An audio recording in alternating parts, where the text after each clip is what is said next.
Many people are always asking about gaps and if it's good to buy a gap on a big down gap or if they think the gap is going to fill. And anyway, this is going to show us all the gaps in the history of the stock. So for example, this is a gap size of 3 and we have gap down. So if you gap down, so let's look at an example here. Right here is August 5th. This was actually a gap down of over 3%. So this was the close here, opened here, and closed here. So we can actually see this is actually the return from that day that I found going into the details here.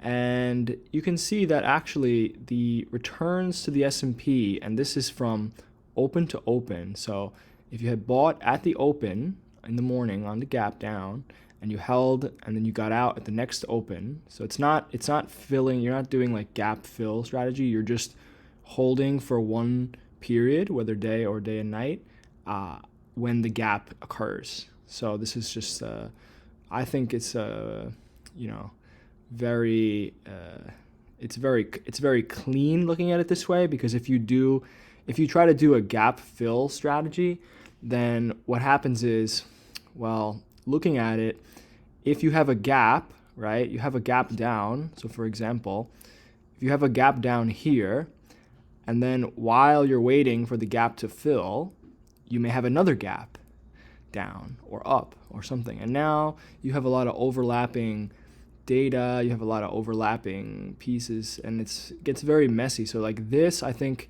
is a very clean way to look at it. So we see the gap down, and if you look at the stats, it's really remarkable.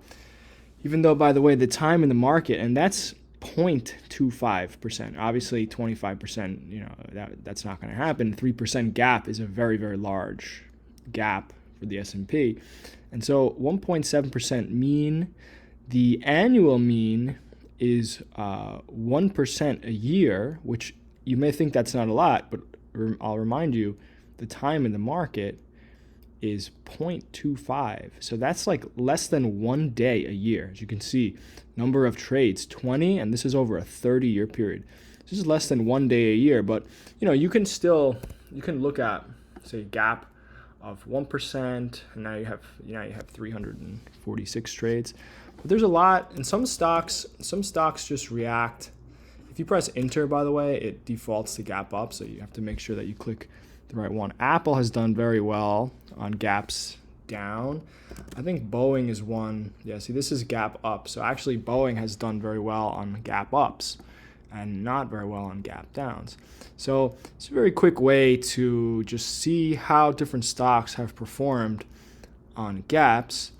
And you can see this at generalhedge.com. And also we've got seasonality and all kinds of things. So check that out.